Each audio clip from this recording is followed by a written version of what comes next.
Volume खमायनो होननानै गाहोबाय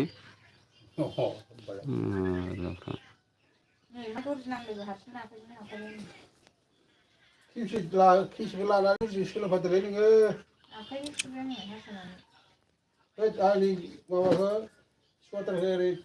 एरै हासिनानै ओरै मोनसे खमायलांगासिनोसो माथो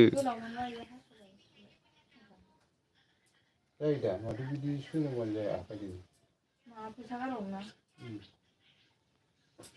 गब्लेस नांगोन दा गब्लेस फराय गैया नैबे दख'नानिखौ जाबाय दा जरासे ओंखारबाय बेखौ गानदो सानसे बेखौ गानदो सानसे नालाय दाखालि मादो बुवामोनलै नोंखौ मिथिजानोबा जोंहा बल टु ब्लक सफैनो हादों आंनि एलबेआव रोजा रोजा साबायखर बावहरनाय थाबाय लाइक होआखैबा लाइक होदो दे मोनसे हेलौ गुड मर्निं नो मर्निं खबर सबरा बोरै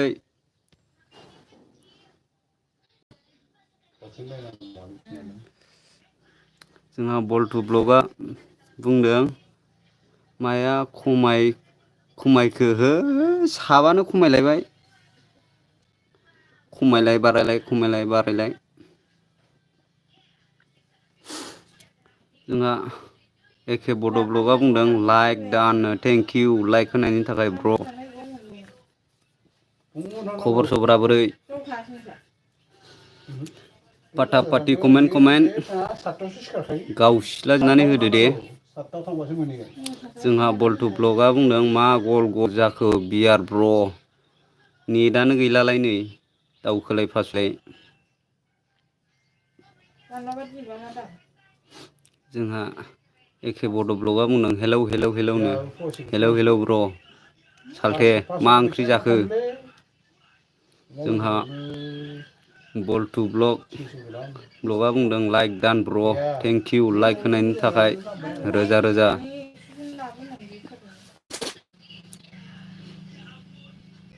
जोंहा बल टु ब्लगआ बुंबावदों खबरा मोजां दासान्दि आंहा नंगौ नामा लागावनानै होदे फाटा फाटि जोंहा एखे बड' ब्लगआ बुंदों फाटा फाटि कमेन्ट फाटा फाटि कमेन्ट लागायनानै हो जोंहा बल टु ब्लगआ बुंदों नोंहालाय माबोरै हो खबरा आंनाबो बेबायदिनोसै मोजांबो गाज्रिबो गेजेरावनो जमा मा ओंख्रि जानानै फैखो खोन्थाहरदो दे ब्र'मोन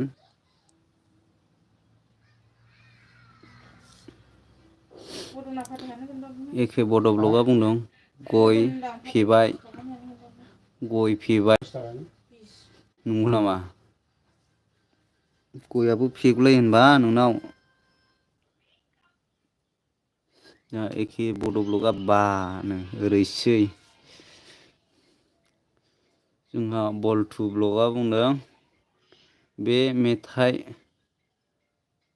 माथा फाग्ला गयखौ मानो जानांगौ हो आदै एखे ओरैसै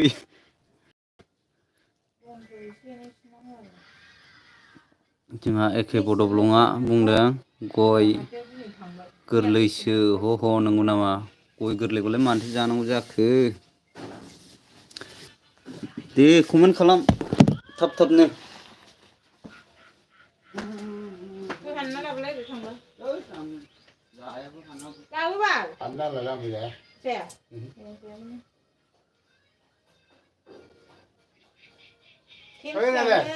न'नि खेमसिया दालाय मेसिन सिनजालायनाया बेयावहाय होजों सोना हरफानायाव थांफाफ्लांबाय बाखौबो सोबायबा होजोंआव मेसिना एखानोसै नालाय दा मेसिन बाख्रियाव सोबाय थांफाबाय माबा थांबासो लांनांसिगोन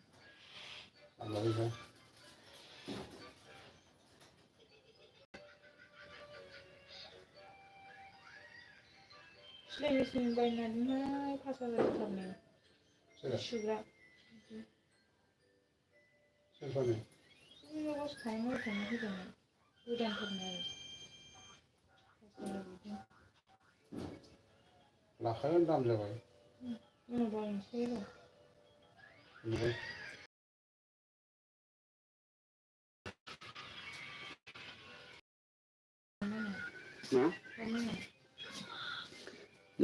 माथो नांथाना जोबलाबायनानैसो दं माथो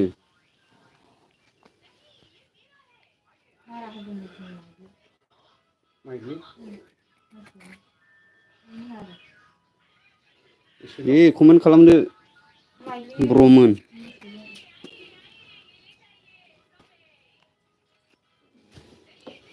नेटानो मा जालायलायखो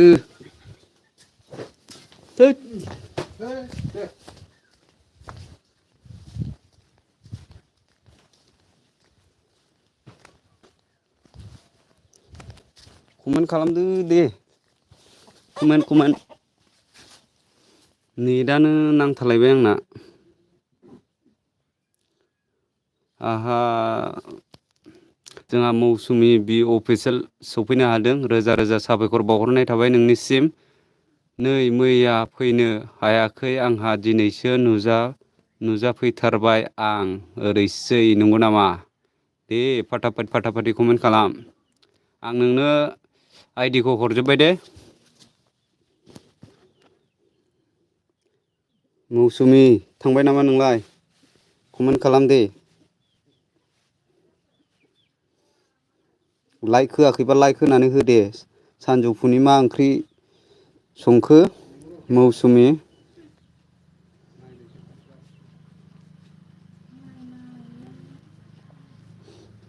जोंहा सालथे एखे बड' ब्लगआव बुंदों लागायनो ओरैसै जोंहा एखे बड' ब्लगआ बुंदों फाटाफाटि कमेन्ट औ फाटाफाटि खालाम कमेन्ट खालाम जोंहा मौसुमि बि अफिसियेला बुंदों बल्टु नोंनो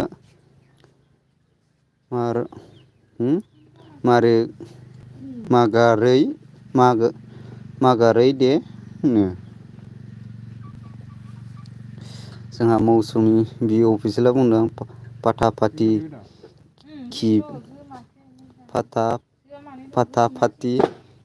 खिबि ओरैसै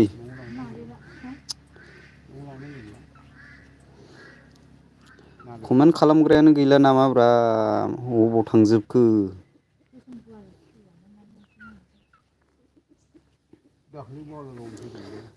मौसुमि बि अफिसियेल लाइक दानो थेंक इउ लाइक होनायनि थाखाय आं नोंनो हरजोब्बाय दे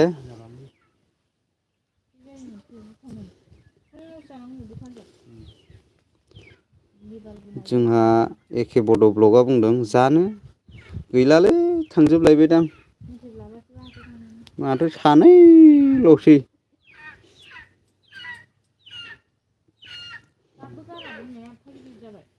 मा जानोलै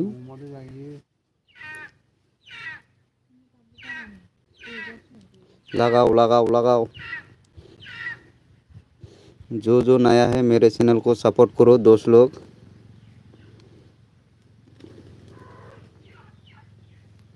सपोर्ट टू सपोर्ट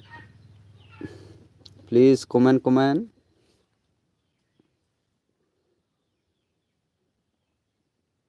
जोंहा मौसुमि बि अफिसियेला र' दे मा जालायखो बेबा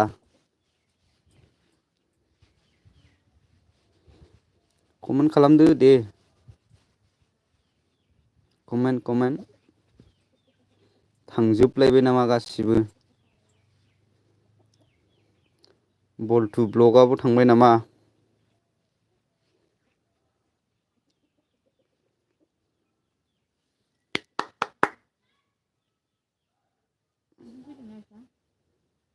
बेखौ लोमजानायखौ लाना फैदों बियो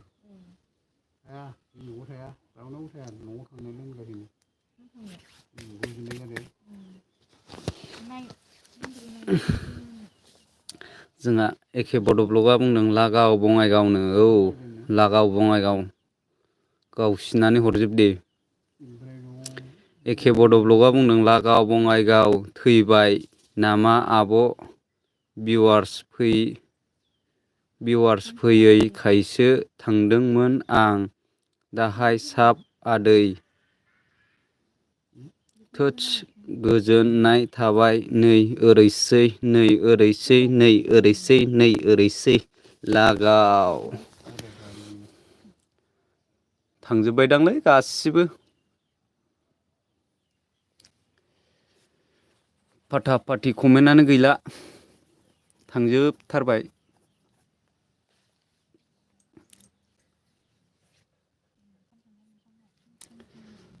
जोंहा बल्टु ब्लगआ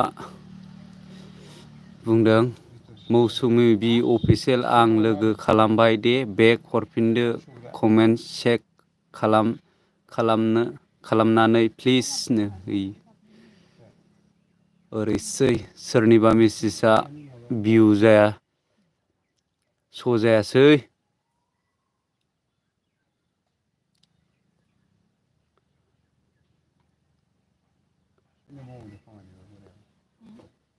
मा जाजोबखो फाटा फाटि कमेन्ट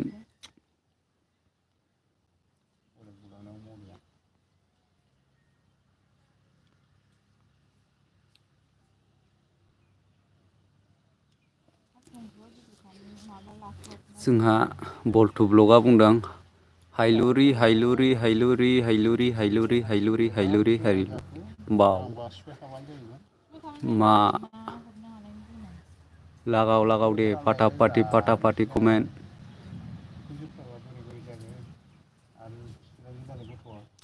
जोंहा जेकेट क्लें औ कमेन्ट थेंक इउ ब्र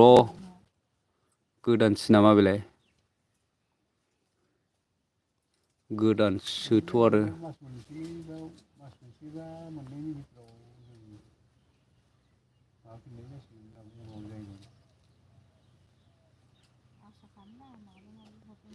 प्लीज हमने भी सपोर्ट कर दिया दोस्त लोग कमेंट लाइक करो दोस्त लोग जागात कलें कमेंट करो कमेंट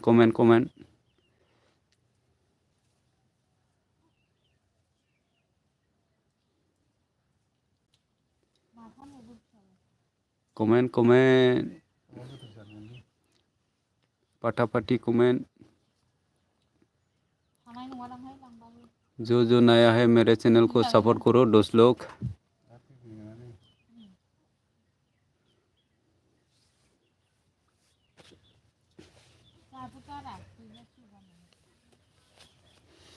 जोंहा एके बड' ब्लगआ लागातार कमेन्ट औ लागातार कमेन्ट दोस्त लोग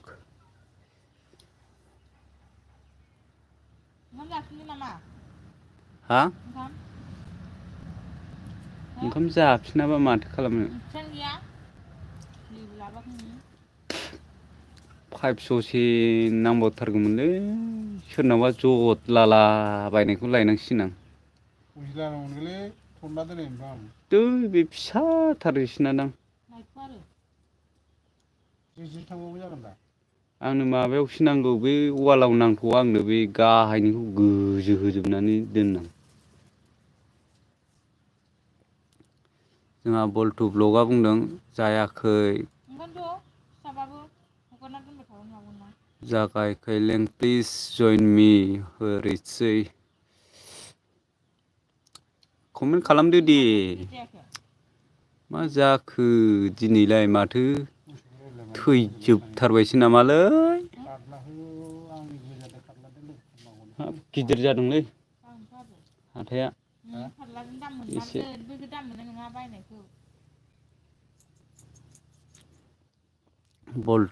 बल्टु ब्लगआ बुंदों आं खिनोसो ओंखारबाय माथो बियार ब्र ओरैसै लागातार कमेन्ट खालामब्रा दे माथो मा जाजोबखो दिनैलाय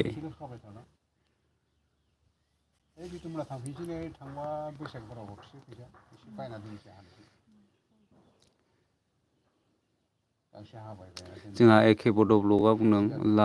लाब्रासो बल्टु आदै लाब्रासो बाव लाब्राबाबो गोथाव रायलायनाय बेलाय दे कमेन्ट खालामदो माथो गैयालै दिनैलाय थैजोब्बायसो नामा मानसिफ्रानो दे एलबि रायजोनि जै बड'लेण्ड रायजोनि गैला जोंनाबो अमाया लोंग्रासो कमेन्ट हामलालै पाटा पाटि कमेन्ट बाहागोफोरबो दोनलालै मा जाबावगोनलै एखे बड' ब्लगआ हेलौ होननानै बुंहरदों जोंहा बल्टु ब्लगआ बुंदों कमेन्ट खालामग्राफोरा गैया माथो हो गैयालै नोंसोरनावसो मालाय होबोलाबायो आंनाव गैयानो आरो सोर सोर लाबावो जागोन साबसक्राइबारानो खमथारबा बोरै फैगोन लाबर फैगौना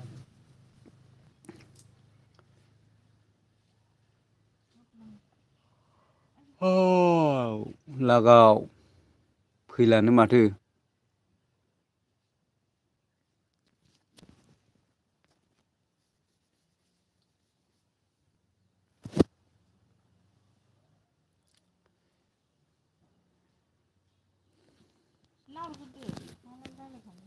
रायलायगोन आं माबा लाब्रा गोथाव रायलायनायखाय मोजां मोनदोंलै कमेन्ट खालामग्राफ्रानो गैला खारजोब्बायसोदां अनु खिगुलिनावसो थांजोबलायबाय नामा पार्टि जाबावनो नोंसिनालाय बिदिबालाय जोंहा एखे बड' ब्लगआ बुंदों बुहुद बिमानि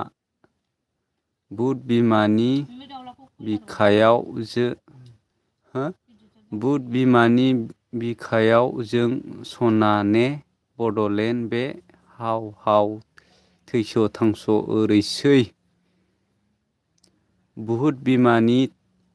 बिखायाव जों सना बे बुहुद बिमानि बिखायाव जों सना ने बड'लेण्ड बे हाव थैस' थांस' लागाव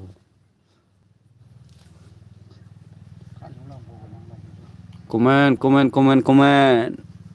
गाइस लोग जो नया है मेरे चैनल को सपोर्ट करो दोस्त लोग सपोर्ट मिलेगा दोस्त लोग लगाओ कमेंट गाइस लोग जो नया है मेरे चैनल को सपोर्ट करो दोस्त लोग सपोर्ट मिलेगा दोस्त लोग जोंहा एसएमडि बड' चेनेल सौफैनो हादों आंनि एलबियाव रोजा साबायखर बावहरनाय थाबाय ब्र लाइक होआखैबा लाइक होदो दे हायनो लागाव खबर सबरा बोरै एसएमडि लाइक होआखैबा लाइक होनानै होदो दे मोनसेसो ओरैसै बल्टु ब्लगआ बुंदों मा अनु लाइभ होदों नामा होनो जानो होदोंदांलै बल्टु ब्र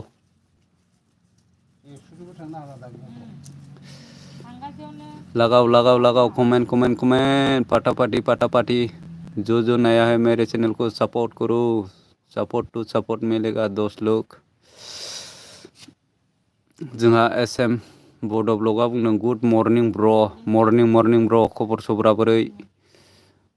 मा ओंख्रि जानानै सौफैखो खोन्थाहरदो दे कमेन्ट लागाव बङाइगाव सालाखाथि बासुगाव दां थलानि बङाइगाव कमेन्ट दे खारजोबथारबायसो नामा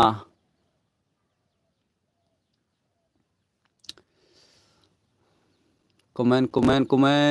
गाइस लोग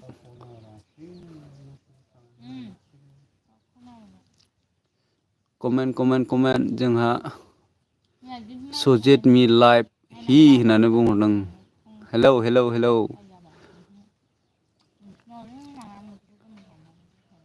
कमेन्ट सजेट मि लाइफ होननानै बुंहरदों आरो सजित कैसे हो कमेन्ट करो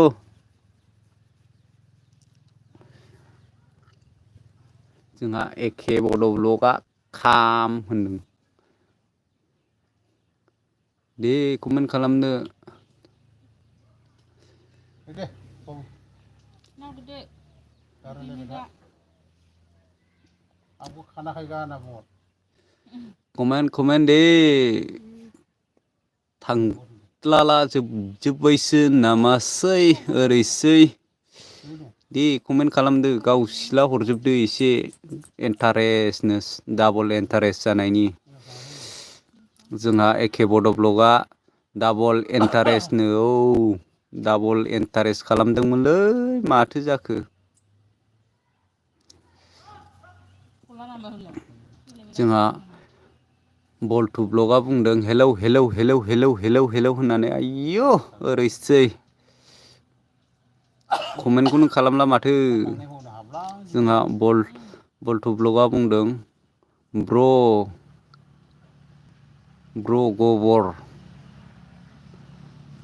गबर होनो नंगौ नामा जोंहा बल्टु ब्लगआ बुंबाव नों लागाव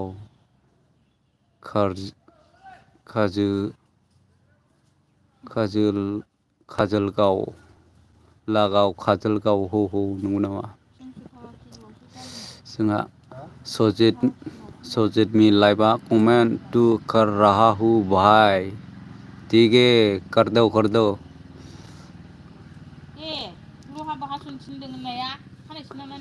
कमेंट सजीव कमेंट करो 10 लोग खबर सबर आप कैसे हो खाना खा लिया संजीव लगातार कमेंट करो 10 लोग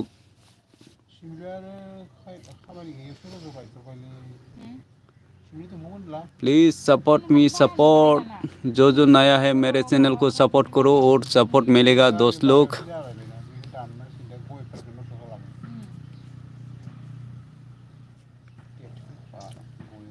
लगातार कमेंट करो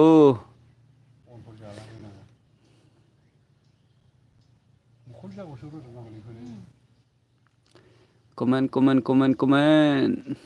जोंहा बाखुन्दा आंनि एलबिआव सफैनो हादों रोजा रोजा साबायखर बावहरनाय थाबाय बाखुन्दानिसिम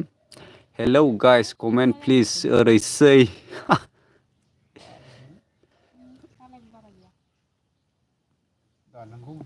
जोंहा एखे बड' ब्लगआ बुंदों बि किउनिनो बाव जोंहा एखे बड' ब्लगआ बुंदों सिआरएफनो ओरैसै एखे बड' ब्लगआ बुंदों G होनो बाव जोंहा एखे बड' ब्लगआ बुंदों सुसाबि डिजे ओरैसै जोंहा एखे बड' ब्लगआ बुंदों KF2 काम P2 ग'नो आयौ जोंहा बाखुन्दाया बुंदों लाइक दान ब्र थेंक इउ लाइक होनायनि थाखाय बाखुन्दा एखे बड' ब्लगआ बुंदों ड्रिगेर सिन्टा मा कमेन्ट हरखोलै जोंहा एखे बड' ब्लगआ फरायख'नोनो हागुलायबावलासो ओरैसै ABCDGFG जाहरबाय जोंहा एखे बड' ब्लगआ बुंदों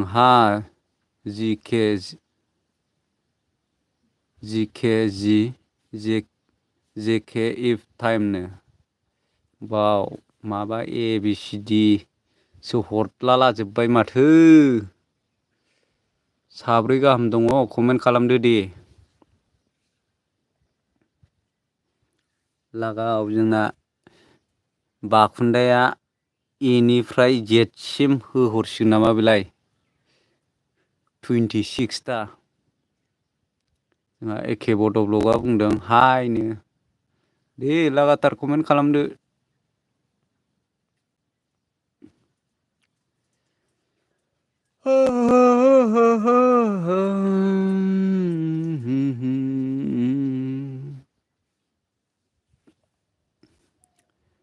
ABCDYZ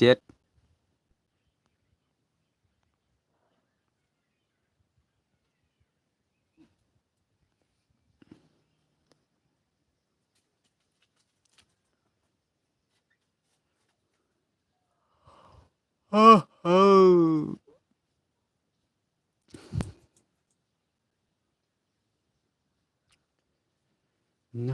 cakapnya, na na na na na yang kau,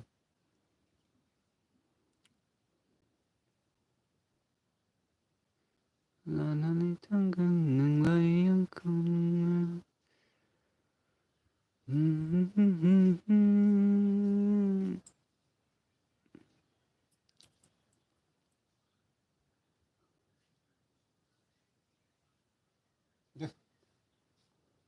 Also gaya siapa bro? Yang baknya ma bungke. Also gaya जोब्बाय bro. गैलालै माथो मानसियानो फैला. आदायाव फैलायबायनो माथो बेखौ नायनांगौ नायलाखौ थान्दा माथो हेलो हेलो गाइस जो नया है मेरे चैनल को सपोर्ट करो सपोर्ट तो सपोर्ट मिलेगा दोस्त लोग काम काम काम हेलो हेलो दोस्त लोग आ जाओ काम काम जो सपोर्ट करेगा वो सपोर्ट मिलेगा दोस्त लोग back to back hello hello hello जो सपोर्ट करेगा वो सपोर्ट मिलेगा दोस्त लोग support to support hello hello hello hello support to support बार्ता जासिनी सपोर्ट टू सपोर्ट मिलेगा दोस्त लोग जो नया है मेरे चैनल को सपोर्ट करो सपोर्ट टू सपोर्ट मिलेगा दोस्त लोग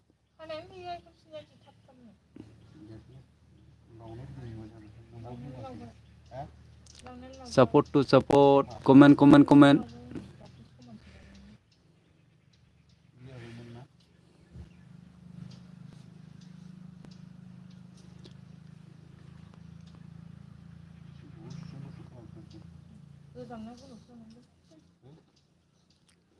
support to support support to support काम काम काम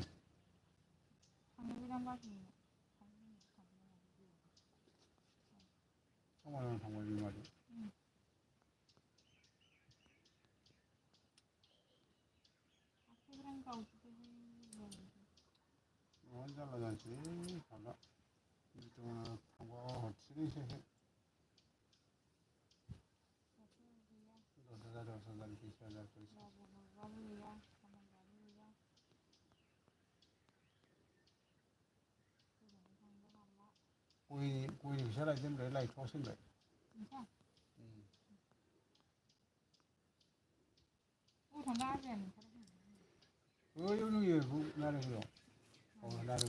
सोर होगोन एबार खोन्थाहरदो दे सोर होगोन एबार बाय बाय होनहरदो दे ओइस बा सपोर्ट टू सपोर्ट मिलेगा दोस्त लोग सोर होगोन दे खोन्थाहरदो दे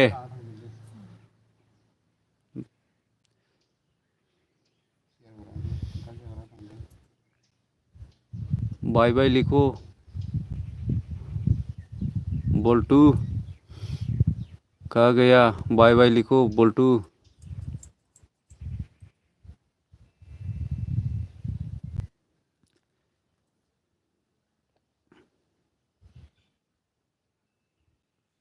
आब' बिबुथि सफैनो हादों कमेन्ट खालामलाय देलाय आब' बिबुथि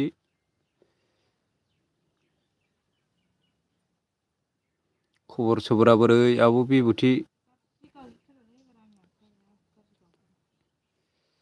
अह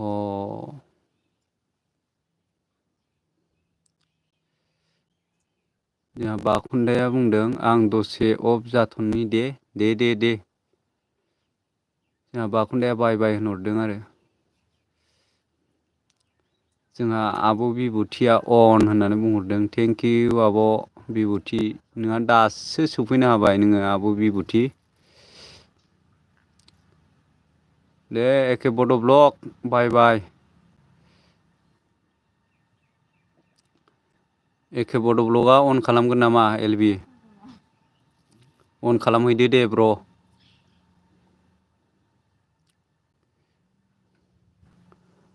आब' बिबुथि मा ओंख्रि जाखो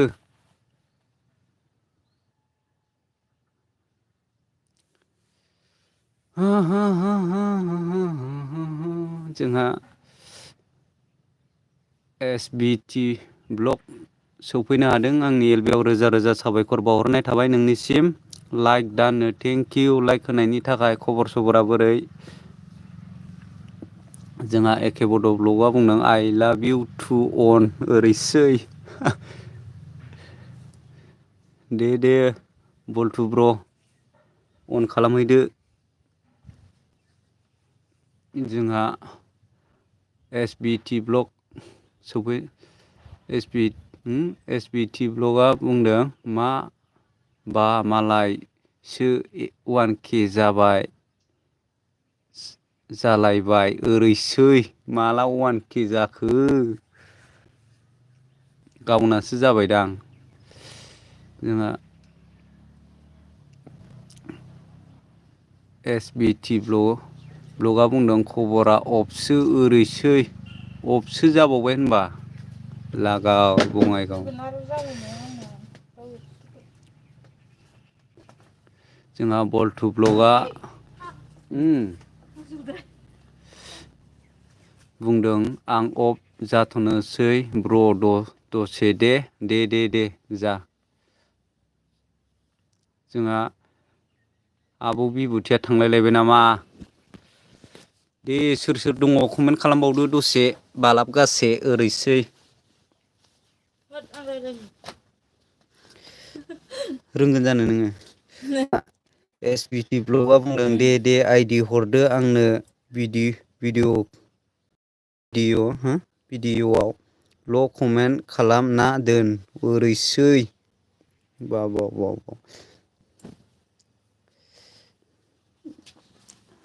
मबाइल गंसेया सासेयासो नायगासिनोलै नङाबा आइडि हरगौमोन आं नोंसोरनो फिसाजोआ नायगासिनो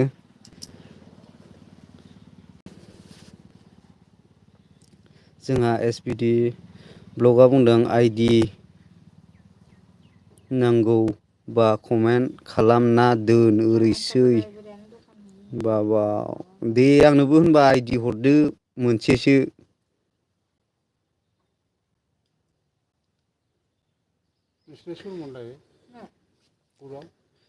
जोंहा बल्टु बड' ब्लगआ बुंदों मारै जाखो खोनायासै ओरैसै मानो खोनाया जानांगौ जाखो बल्टु सालथे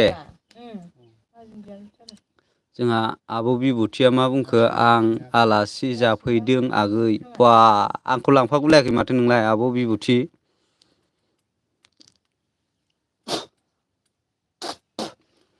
आब' बिबुथिया गावहाल' सिरि जाखोमाहैबाय आलासिखौ हा आब' बिबुथि कमेन्ट खालाम दे मा ओंख्रि मोनजाखो आलासि जाहैनानै जोंहा SBT ब्लगआ बुंदों दे दानो हर लाना ओरैसै बा दे आङो स्क्रिनसट खालामनानै लाखाबाय आङो दा नोंनो हरगोन दे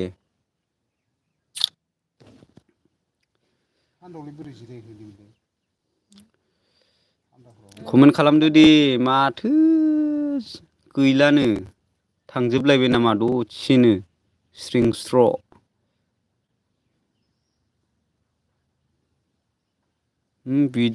बिदांसा बसुमतारी हे अदु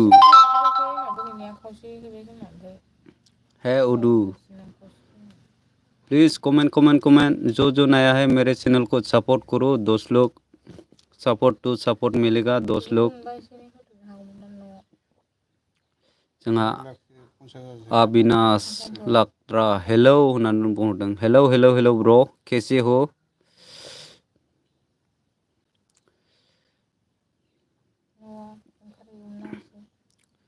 जोंहा एस बसुमतारी ब्लगआ बुंदों नोंना बेसे आइडि दं ओरैसै आंनाव 8था आइडि दङ एस बसुमतारी ब्लग नोंनावलाय मोनबेसे आइडि दङ खोन्थाहर दे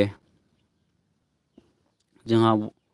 बल्टु ब्लगआ बुंदों बाय बाय ब्र अके बाय बाय जोंहा हिमालया मोसाहारि सौफैनो हादों आंनि एलबियाव रोजा रोजा साबायखर बावहरनाय थाबाय नोंनिसिम लाइक होआखैबा लाइक होनानै होदो दे हेलौ आदा मा खालामदों ओरैसै दं नै ओरैनो जिरायनानै कमेन्ट खालामदो दे पाटा पाटि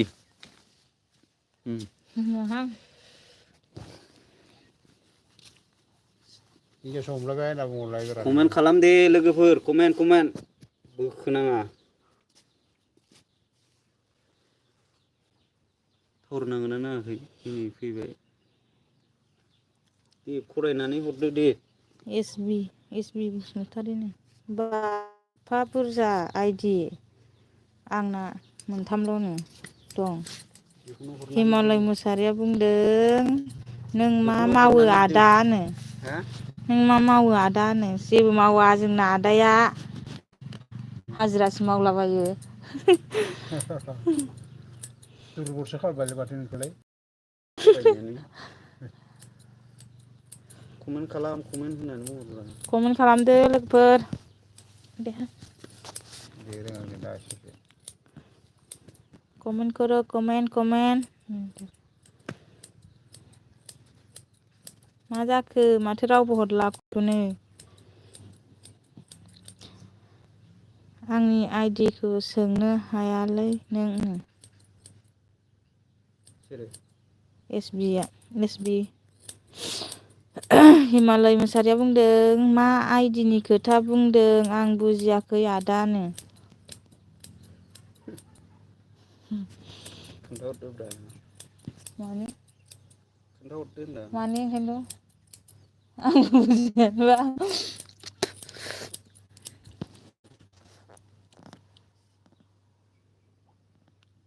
रायलायनायावल'सो जागोन नङाखै होनबालाय रायलायनायावल'सो जागोन मानो होनदों रायलायनायल' जागोनथ' आरो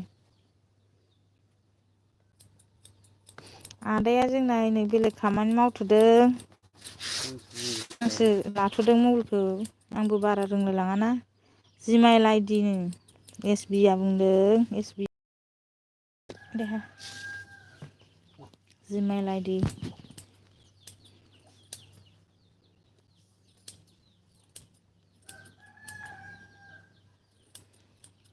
एसबि बिलङा बुंहरदों आंना 30 आइडि दंनो हरनानै दोनहरदो आंबो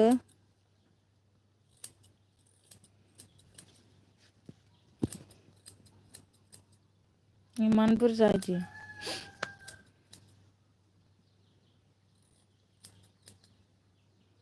मा जाखो कमेन्ट खालामदो दे हिमालय मुसाहारिया बुंदों जिमेल आइडि आंनियाव 55 दं आदानो दे आंबो हरनानै दोनदो इमान बुरजा सापर्ट खालामलायदो दे गावजों गाव आंखौबो गोजौआव लांथारदो गोजौ लेभेलाव लांदो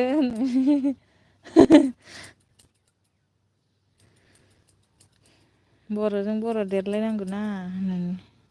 इउटुबारफोराबो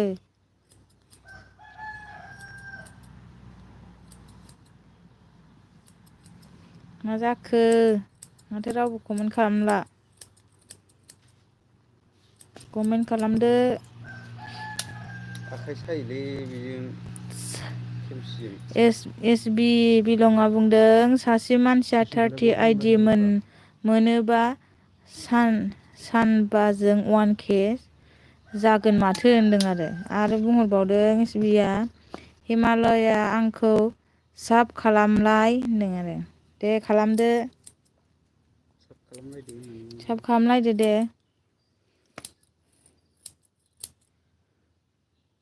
लोगो जादो बेजोंबो नो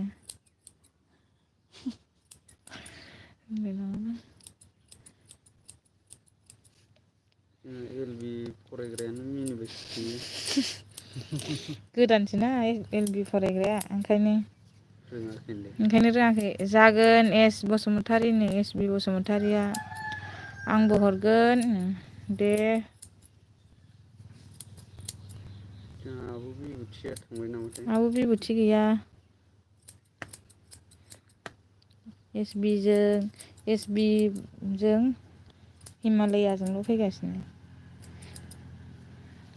एस बि बिलङा बुंदों बेसे दं होनदोंमोन नों हिमालया नो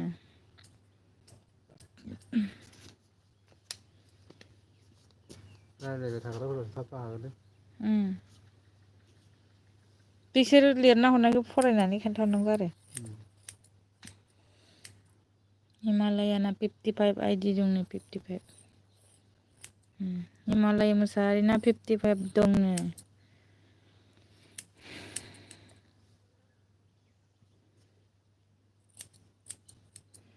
आंलाय बोरायखै अमा बुथारबाय बेखौनोसो होनदोंमोनलै सोरनाव बे सापाता लिंदों होननाय अमा खोनादों बुथारदों बुथारासै होनदों माथो गथायनो हरबाय नो ए बै आदिखौ नाम्बार हरलाय नै एस बि बिलङा होनहरदों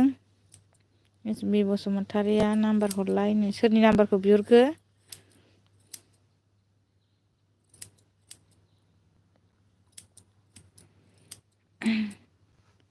एस बि बिलङा होनबावदों आइडि लालाय नों हिमालया नो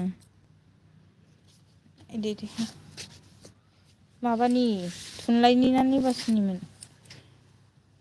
अमा आदिया देरख'नो हायाखै बारा थुनलाइ हिमालय मोसाहारिया बुंदों अबेनि नोंसोर आब'नो जोङो गफुरनि दाउ खेबलायलायबाय ओमफ्राय आरोबाव मबाइलखौ लानानै अबेनि थांफिनो अबा दाउ हरलाबायबायसोलै जानोसैलै बे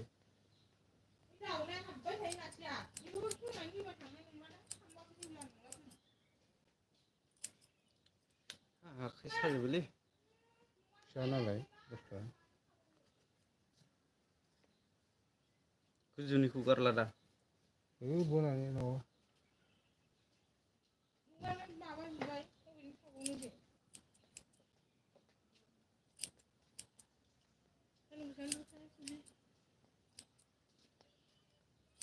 आमथायाबो ओंखारथारासैलै ओंखारा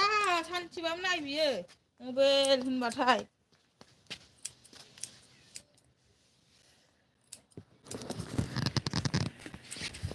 कमेन्ट खालामद' मा जाखो दिनै समबार दायो स्कुल गैयामोन ख्रिस्टमासनि बन्द' होदों माबालाय दाबो जाखाखैदां हनै मेथाइखौ बिमायं होननायखौ स्क्रिनसट खालामनाय बेखौ हिमालयाजों माबाजों एस बसुमतारिजों जाबाय दा आं जायखिया ओरै खालामबाय जायखिजाया गासिबो मानसि गैगोना गैलाथाय फैयासैनो हरासैनो अबेनि आब' होनो गफुरनि होननाय खोनायासै नामा लाय मेथाइ गैसै नामा इसे जानायनि आयं होफैनायखौ दाबो जाखाङाखै मोननोसै साबा दंमोन माथो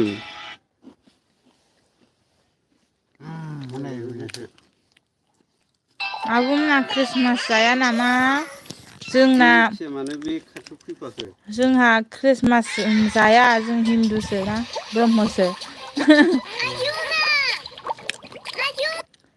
दे आइदि हरदो दे होनदों एसबिया हिमालयाखौ होनहरदों हरदो दे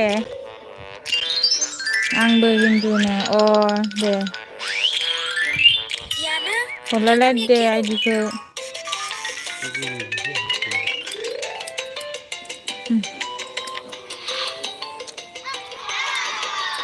नोंलाय अबेनि एसबिया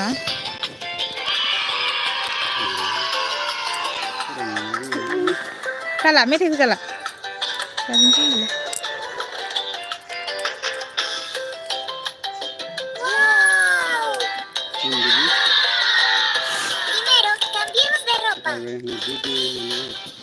बाय बाय होनो दे दोनसै लोगोफोर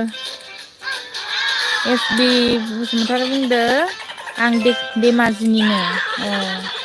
सानजाखैजायनिसो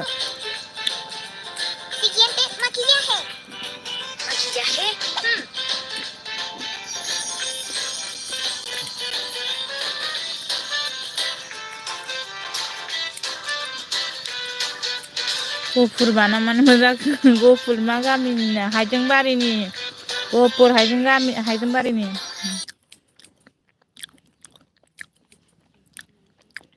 SB बिलङा बुंदों बयनो हिमालया मोसारिया बुंदों SBखौ नाम्बार हर नोंनिनो मानो हादुं आयं खानाय सिनजादों आरो गोलाव जानायखौ सिनजादों खानायखौ आयंआ दे लादो होनदों SBआ नाम्बारखौ लालायलायदो नाम्बारखौ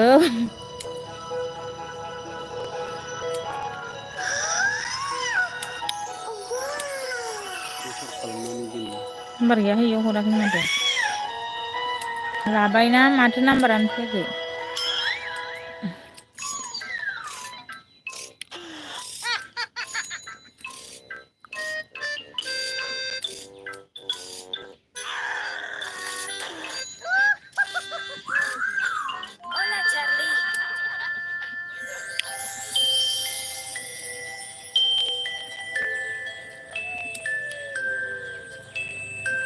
SBआ बुंहरदों लाबायना लायाखैनो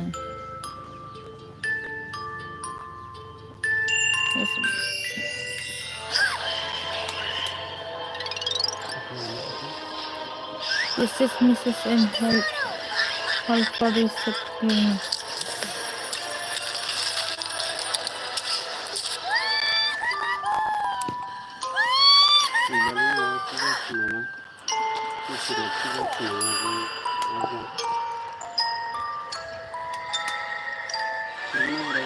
हराखै नामखौनो हिमालया मोसारिया बुंदों मा नाखै जाखैलाय लायाखै जाहोना SB बसुमतारिया बुंदों नो मा कपिराइट जानो माथो नाम्बारानो हरबाय नै 93940 मोनबाल' जाबाय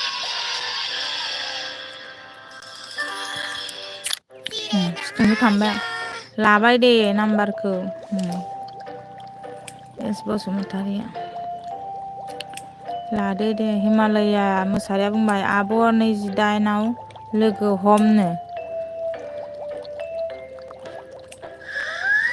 हिमालया मोसारिया बुंहरदों आरो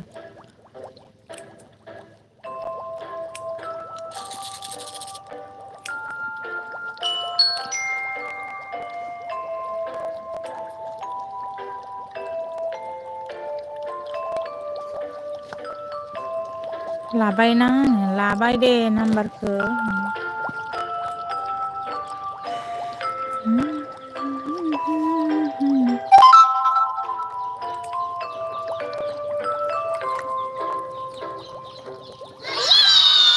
एखे दाउ हाबजोब्बाय न'आव हिमालया मोसारिया बुंदों आं गुफुराव थांगोननो माब्ला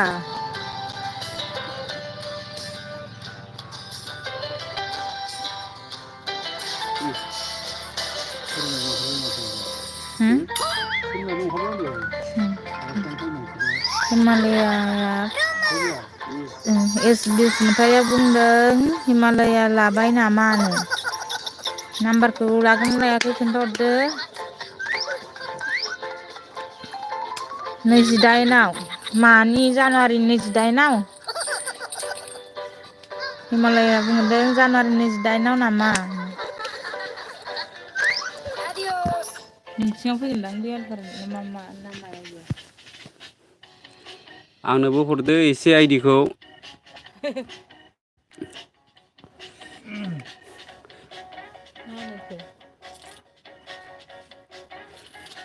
दे आंनिखौबोला आंबो हरगोन ना नोंसोरनो 8था आइडिखौ जाबायना ओइ मोजां जाबाय जायाखै होद बाबायानो रोङाखैलै जाम्बा बेखौ सिना नांगौना जिंखौ खोमा जिंखौ सिना गैला सोंस्रागोन जोंहा हिमालया मोसाहारिया बुंदों मा गामियाव फैगोन मा बुसिनिस मावहैनोबो बिजनेस मावहैनो ना मा जाखो मावनोबा आब' नेटवर्क मार्केट नंगौ नामा मा जायगायावलै एस बि बसुमतारी ब्लगआ बुंदों नाम्बारा दानो नंगौ नामा जोंहा हिमालया ब्र'आ बुंदों मावगोन ना आदा मा जायगायावलै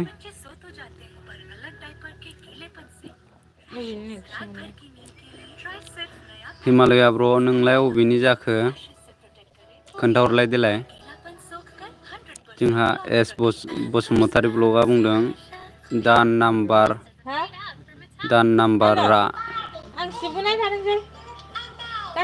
दे कमेन्ट खालामदो कमेन्ट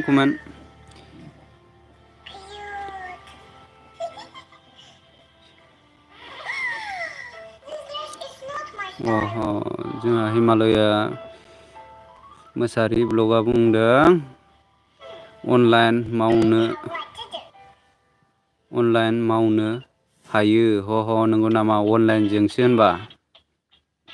जोंहा एस ब्लगआ बुंदों हिमालया आइदि हरदोलायनोसै नंगौ नामा एस बसुमतारी ब्लग आंनोबो आइडिखौ हरबानो जाबाय आंबो हरगोन दे 8था आइडि हरगोन आं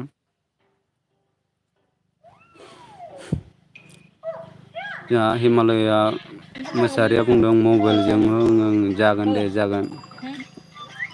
एस बड' ब्लगआ बुंदों आंना एमबि जोब्बाय सोना हर ओरैसै बा बेबायदिसो जाबाय होनबा एस बसुमतारी हिमालया मोसाहारिया बुंदों आं क'क्राझारनि आदा नंगौ नामा हिमालया ब्र' आंनोबो आइडिखौ हर आंबो हरनानै दोनहरगोन नोंनो 8थाल' दङ आंनाव हायोबा आंनो मोननैसो बारा हरदेरनानै हो दे ब्र' हिमालया ब्र' जोंहा एस ब्लगआ बुंदों थाथ' दे नंगौ नामा थांनोसै नामा होनबा हिमालया ब्र' एस बसुमतारी आंनोबो आइडिखौ हरनानै दोन आंबो हरफिनगोन back to back support to support जोंहा हिमालया ब्र'आ बुंदों अके जागोन आइडिखौ हरगोन आं नंगौ नामा हरबानो जाबाय ब्र' आंना 8थाल' दङ मोननैसो बारा हरबानो जाबाय आंनोबो आं दंनायखिनिखौ हरजोबखायो बयनोबो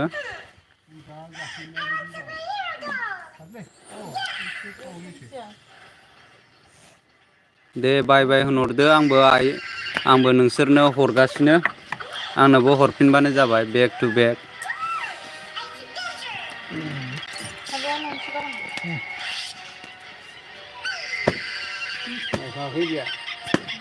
दे सोर दङ कमेन्ट खालामदो प्लिज कमेन्ट